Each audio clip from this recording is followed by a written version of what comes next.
Hey there, Chad here. Thanks for joining me. This is Ostranauts, and in this episode, we are going to start to build out this ship. Now, this is a dream ship. This is the ship that I started with, and I am going to need to start expanding it so that I can make a little more money at any particular time. And I'm going to do that by starting with engineering. We're going to expand this section over here to provide for better handling of the ship's internal stuff like batteries and reactor or RCS intakes and things like that. Now, in the past, when I've done a video series as a tutorial, I tend to try to make it so that you can just follow along from episode to episode. And I am finding that with Ostranauts, that is particularly hard. I am not able to kind of keep things cohesive from one to the next and keep it interesting so that there's something new to learn every time. So I've decided to abandon that method, and instead, going forward, I'm going to target a specific topic like starting to build out your ship. So that's where we're at. Different character, different background in general. This particular character has made a little bit of money, as you can see. You should not start to build out your ship until you have a little bit of cash. It doesn't hurt to have a little bit of buffer for paying your bills, because it can take a shift or two to kind of build some things out depending on what you're doing. So real quick, I'm going to show you the things I'm going to grab inside in order to get started, and then I'm going to go out and find a ship that we can use for expanding. And I'll pick this up a little bit. So I'm going to go to the supply desk, and there's a couple of things I want to grab. Specifically, if we come in here, you should usually have access to one of these. This is the Testudo Super Handy Equipment Truck. I want to buy one of those. As you can see, that runs about 5,000. The other thing I want to do is, early on we did buy a hand light. I want to buy a few more of those. I can only buy 2 more. I'm going to do that, and I'll show you a trick that I can use those for a little later, which I've kind of come to like to do. It helps me kind of orient myself on a ship when I'm trying to salvage. I'm going to grab a couple of batteries just because it never hurts to have batteries, and I don't think there was anything else I really needed to grab.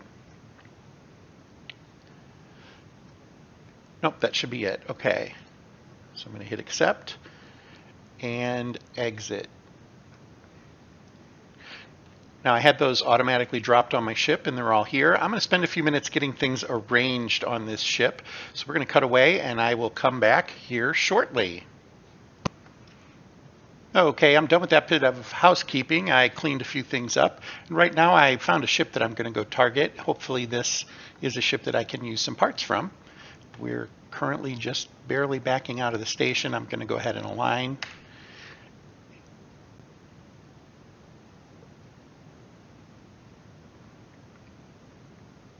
And as we get a little closer, I'm going to stop there a little short on purpose. I'm going to get the cross velocity lined up. We'll get up to about 150 meters per second, heading in that right direction. Then I'm going to slow down. I'm going to try to get the bearing as close to 0 as I can. That's good enough for me. The cross velocity moved quite a bit. All right, I'm going to go with that. That should do. So we have a little more than 5 minutes.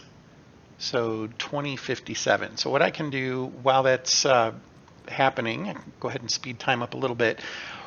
I want to show you what I did. I arranged, right? I organized. I bought the dolly. The dolly has 16 slots. Let me show you what I'm doing with that. For the dolly, I've loaded on some things that I'm going to need, because we're going to do most of our work in the EVA suit, and the EVA suit prevents you from carrying a backpack. So without the backpack and its pouches, and of course I want to have cargo pants on, you don't really have a lot of room for stuff. And we are almost at that wreck. I'm going to slow this down just a little bit. Give me another second. So what I'm doing is I'm putting the stuff on the cart, and then we will pull the cart around. So we're going to be inhibited in our movement because we'll be pulling something, but we'll be able to stack the stuff that we're going to use for the build on the cart, and it'll save us quite a bit of time in the long run. Okay, I'm going to go ahead and dock here and take a look around the ship. And it looks like I found myself a Testudo ship, and that's good. My ship is a Testudo ship, And while functionally it doesn't really matter, that means that the walls and the floors will be from the same manufacturer, and they tend to look a little better aesthetically, matching those together.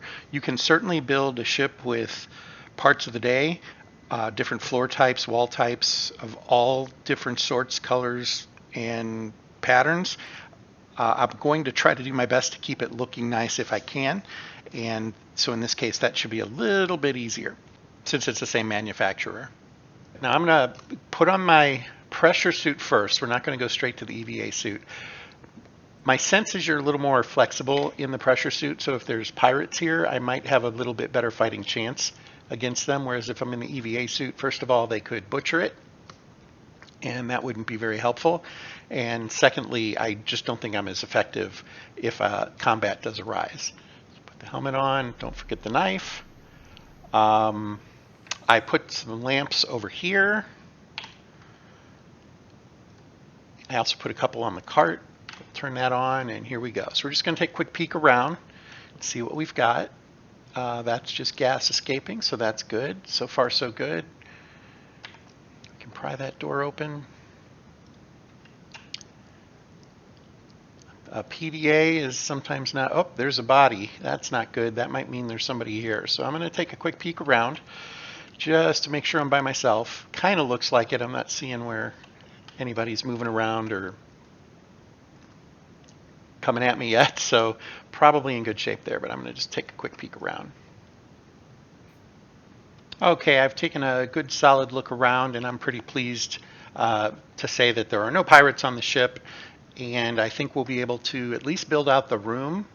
I don't know if there will be the appropriate supplies to start filling the room with what we want, although I guess there's always going to be an ICS or an RCS intake, and there's going to be pumps and things like that, so we should be in pretty good shape there.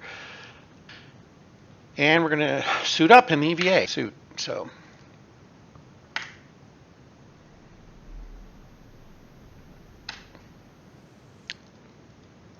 there we go.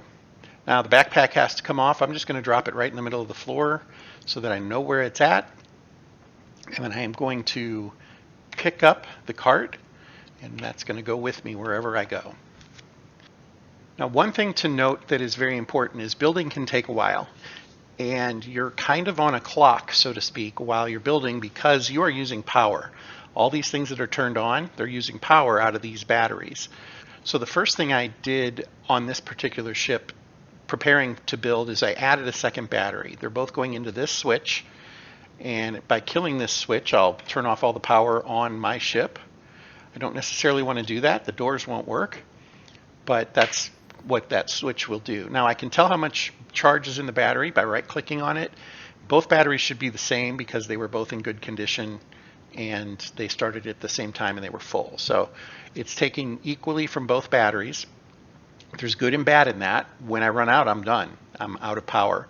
So one of the things I will want to do is locate a battery on here just in case I run out of power. It looks like here's one that's probably workable. So if I do run out of power, I can swap in a new battery pretty quickly and be good to go and return to the station and get charged up. One of the things I want to do in this build is make it so that I can turn individual batteries on and off so I can always have a reserve. That way, if I do ever run out of power, I know, nope, now's time to go back to the station because you're out of power. You're not going to make it otherwise. I can turn on my reserve battery, finish getting back to the station with that, and I'm good to go. That will probably come a little later. First, let's talk about what we need to do. Now, I'm going to build out this way on this side of the ship. In fact, what we're going to do is basically make this a big rectangle. This entire area, can I drag here? Yeah. We're going to basically extend all of this out and make it 20 spaces from this wall. So it'll be 21 including this wall here. And we're going to turn that into basically a major engineering area. It'll also have some storage for things we want to keep and not sell. We'll put some racks in there eventually and stuff like that. But that's the immediate plan. So for today, we're going to put up a wall, we're going to put in the floor, and we will breach it, and then we will have completed that part of the build. Now, in order to do this effectively, I do have a completely full power suit here, right? I've got a full battery. I actually have a reserve. I have reserve oxygen. I could last a really long time doing this. My batteries are going to be a bigger issue than my suit right now. But I also don't like the idea of breaching my hull and then not having any way of recapturing my atmosphere for an extended period of time. So let's close that out. So I'm going to do the work on the outside of the ship. And in order to get to the outside of the ship, what I have found to be easiest is to find this ship that I'm using, and which is also the ship that I'm going to be scavenging pieces from, and cut a hole in it that allows me to get outside. So that's what we're going to do here. One of the things I do need a lot of eventually is conduit, but I've already, this backpack is almost completely filled with conduit. So I'm going to actually skip conduit today, but if you haven't collected a bunch of it, you should go ahead and do that. And what I will do for now is I'm going to go to the orders menu and I'm going to turn off, let's start with floor actually. We're going to keep floor on and turn everything else off. Well, no, we need to turn off the wall because we're cutting a hole in the wall so we can get outside. So we're going to uninstall wall, and we're just basically going to drag like that, and we're going to remove this entire corner of the ship. So we've set that up. We're going to hit auto, and he's going to start doing it. I'm going to fast forward to 16 times speed. Now, walls and floors are interesting because they look really similar when you look at them on the ground or whatnot. I am paused right now, by the way. They have a very similar look when you physically look at them, and you eventually can kind of tell them apart or get a feel for which one is going to be which. A major difference: walls will not go into a backpack. They will not go into a sack or the tote bag, and you can't stack them. They're a one-off. So if you're going to carry walls around, you have to come up with some really interesting storage decisions. You can't put them in a crate either. They won't store in crates. You can put them in racks. I believe you can put them in like the subflooring bins. I don't think they go in normal bins though. I think it's just the floor bins. Floor, on the other hand, will stack 5 high, and it will go in things like backpacks. I'm not quite sure the difference. There's a raging debate on Discord every once in a while about why you can stack the one and not the other and why one takes up so much space. And there's a lot of good arguments on both sides, and it is what it is. This is how the game plays right now, folks, so that's what we're going to do. I'm going to continue to let him finish clearing out this wall. And then the other thing I'll do is I'll kind of pause it and grab these because I want wall pieces right now. The very first thing we'll do some floor first, but then we'll immediately put up some wall. So he's got 6 wall sections. That's going to be enough to get us started. He's going to also want to get some floor sections. But right now, if I wanted to, and I'm going to slow this back down to 1 time, I can step out here now, and he'll just float. And he moves kind of like he's walking at first, but when he stops, he floats. So you know that he's in a G-less environment, I guess. Ultimately, we're going to want to come over here, and we'll do some work over there. But for now, the next little piece I want to do is I want to get some floor pieces so that we can start to extend this out. I'm going to go ahead and go to the back of this ship and start grabbing some of those pieces. Now, something I mentioned earlier is I was hoping that this would be a testudo ship, and it is. If we right-click, we can see the floor is the 96 series. I'm going to primarily just use 96 series floor. You'll notice that like this little piece here that's painted, it is a 100 series. Those won't stack. You can only stack like types. There will be some other ones that look like grates. Those are testudo, I think it's like 94 series or something like that. And those won't stack. You can only stack like types. So I'm going to start here. On ships that are built by the system, there is always floor underneath walls. So that's a good place to start. I'm going to actually start by grabbing all the floor under this wall because I'll probably eventually come back for the wall. It is important to know you do not have to put floor under wall. However, I have learned a lesson, and that is put floor under wall. And the reason is, the very first time I expanded out my ship, I was really happy, and then I decided I wanted to move a wall that I had installed during that process, and there was no floor under it. And so it breached the hull of my ship and I fell unconscious and died. That's not a good strategy. So I have, since then, I always put floor under it just in case. When I forgot whether or not I had wall under there, you can always tell, of course, by rolling over it, but I decided I'm just not going to mess with that. I'll put floor under it and not run into that possibility going forward.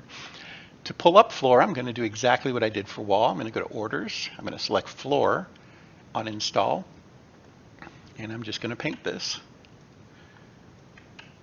Just like that. We'll start there. He can only hold 20 right now. That's not 20, but it's enough that we can get started. So we'll turn on auto, unpause, speed it up a little, and let him go. Now, when I'm doing this, I watch carefully, and I will, when he's got a few pieces undone, before he moves, I'll hit pause, and I'll stack those pieces. That's just to save a lot of cleanup later. You could just let him do the whole thing really quickly and then pause yourself and get going from there. And there's nothing wrong with that strategy. I just find this to be a little quicker for me. Also, if I'm trying to move a piece and he moves, oftentimes I will lose track of the piece. I'll drop it. Sometimes it turns off my auto because I'll end up misclicking, and that's a problem as well. When you do select things for uninstall or repair or whatnot, it will do them in the order that you paint it. That's good to know. At least in general, that's the case. I haven't seen where it deviates from that greatly. Oh, yeah, there is one other thing here. While he's picking these floors up, if you move these now, you should see that there's nothing under them. And you'll see that I can't stack these directly on top of each other. And that is because when there is no floor, you can't drop something there. So I have to physically find a floor segment that I can put these on, and then I can stack them all on that, and then move them over to my bag quickly.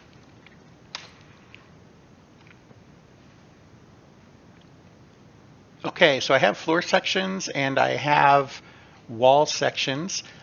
I am going to do one little thing here. I'm going to grab one of these lights. Didn't think about this before, and I'm going to turn it on. And then I'm just going to drop it on the floor here, just as kind of a beacon, so I kind of remember where things are and it's easier to find my way around. I will probably eventually come back up here where we had pulled out that floor and drop another one so that I can easily find it when I'm wanting to move back and forth between areas. That's one of the things you can do with work lights. I've found that you can mark things with them. You turn them on and drop them on the floor next to something. That way you remember to come back and get them. And then at the end of my session, I just run around and pick up all the lights, and that way I know that I got everything I wanted. Okay, so we'll demonstrate that another time. What we're going to do right this moment is start expanding this out. So I'm going to move this aluminum, I think. Yep, we're going to move that aluminum in here. And come back. And I'm going to slow time way down here and pause it. And we're going to do build. Now, floor and walls are considered hull, so we're going to go to hull. And then the floor that I'm using is 96. It's the Testudo 96 series. It's basically the plain. These are all the different floor types you can get, by the way. So I'm going to use this one, and I'm going to paint it out. And I choose to do the specific type that I want to use for a couple of reasons. I want to have the wall on me, otherwise he will bounce back and forth looking for each piece individually, and that can be really time consuming when he has to walk this far, well, not that far, this far every time to get one piece of floor. Come place it, go get the next piece of floor, come back, place it. So if I use generic wall, which is in here, you can just grab wall and place it, he will use whatever wall he can find. And if you are out of wall, he'll start looking around the ship for stuff. With the way I'm doing this now, I'm going to fairly closely monitor how many pieces I have and intentionally build that type of piece and not go over and put any more out than I want to get built at that time, or any more than I am carrying at that time, so that he doesn't go wandering around looking for stuff. It just kind of picks up the pace a little bit. Let's go ahead and, well, we have about 20 pieces, right? So that's 10. We're going to go ahead with 17 for now. So I've placed 17 floor. I might have said wall. I did say wall. These are floor sections that I'm placing. We're going to place the 17 floor sections. Note I do have a generic floor as well. I mentioned generic wall. This is the generic floor. It works exactly the same way. He'll go out and find floor segments that he wants instead of wall. But we're going to go ahead and start him up. Close that with a right click, unpause, and speed up. And what we should see is he'll place them all first, and then he'll start to build them. In the interest of time, I'm going to go ahead and end this episode right here, and we will pick up in part 2 of the Complete Beginner's Guide to Ostranauts and building out your ship. Hope you'll hang around to watch that next episode. And until then, thanks for your time and fair travels.